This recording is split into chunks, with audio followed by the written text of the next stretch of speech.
Hey everybody, it's Roots and Resilience here, and welcome to this tutorial where I'm going to be showing you how to transform this beautiful GraduatePro Portfolio into something that screams personality, okay? This portfolio is perfect for business meetings, interviews, or anywhere you need to look professional while staying organized. It fits up to a 12.9-inch tablet, multiple compartments with clipboard for 8.5 by 11 or A4 documents, phone pouch with charger hole, 5 card slots and zippered file pocket, hidden handle design for convenience, professional pink leather construction, and currently on sale. So I'm going to be using my Cricut design space and cutting machine to create an empowering vinyl decal. And yes, we're just going to try to keep it as simple as we can.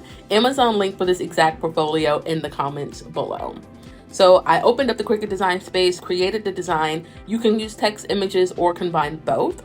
I wanted to choose something that was both bold and professional. Remember, this is going to be a business portfolio, so we wanted it to look sleek but still powerful. And I sized it perfectly so that it can fit smoothly on the surface. Measure your space first, okay? Because this portfolio panel is about 10 inches wide.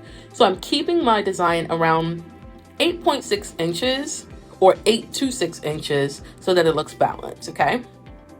For this project, I'm using a black shiny permanent vinyl because nothing says, business, like glossy black, plus it's sized up. So it's basically a fancy sticker that thinks it's better than all the regular stickers.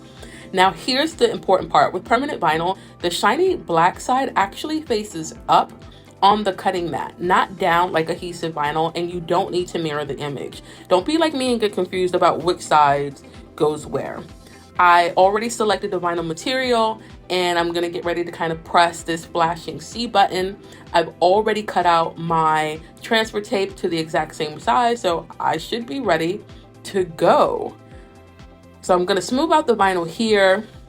Remember, bubbles here is your enemy. You want no bubbles. So I'm making sure I have all my tools ready and set to go, and I'm going to place my mat right here. So I sped this part up because nobody wants to watch paint dry, or in this case, vinyl getting cut.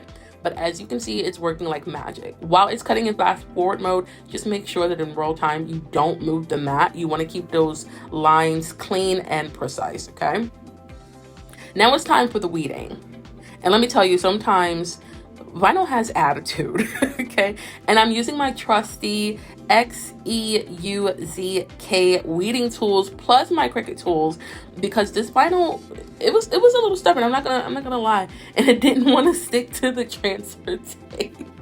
So I needed to weed it out right here, and I kind of had to fast forward a little bit and cut some because it honestly was playing games. It really was. So this is where you really need your tools to convince the vinyl to cooperate. Like, come on. I thought we were supposed to be friends, okay?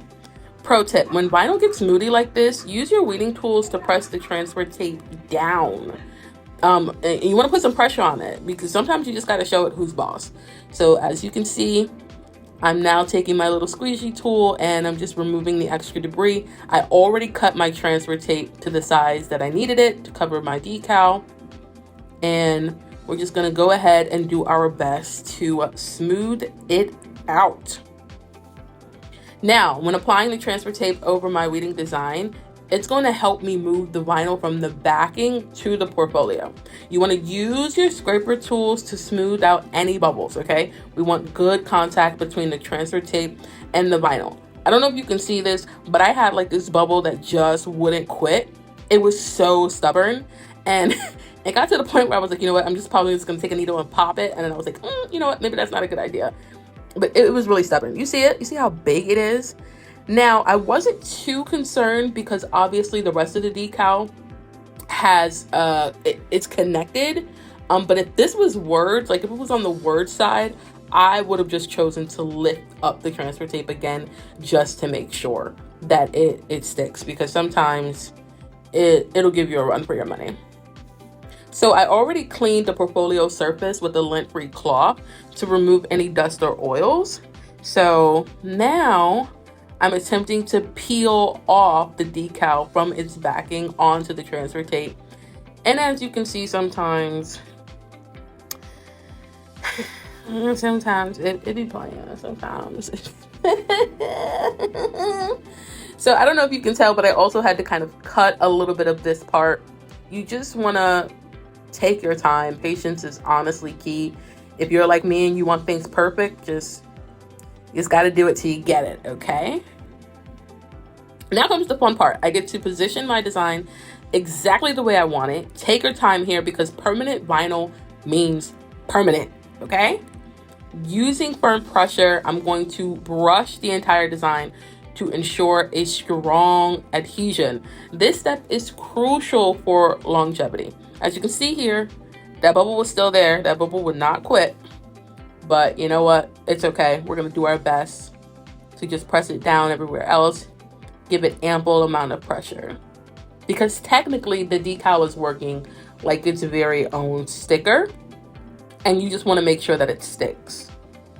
So now, this is where we're going to attempt moment of truth to peel back this transfer tape. And of course, the vinyl didn't want to come off the transfer tape.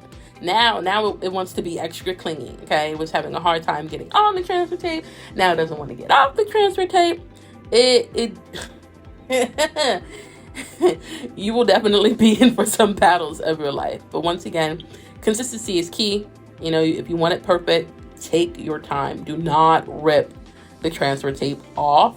Just slowly peel back. And if you see that the decal is not being placed properly on your project, go ahead, put that transfer part back on it, and there you go.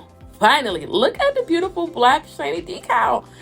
I gotta say it was honestly worth the fight. Now here's my secret final step that I always do. I take the vinyl backing paper that we pulled off earlier and I place it back over my design. Then I use my squeegee tool to add extra pressure to really secure the decal. Think of it as, you know, giving your vinyl some extra love and making sure it's not going anywhere. Now this came out really pretty, okay? Links for both our store and our Amazon store is going to be in the bio so that you can get your very own, or if you want us to customize it for you, we can. Bye.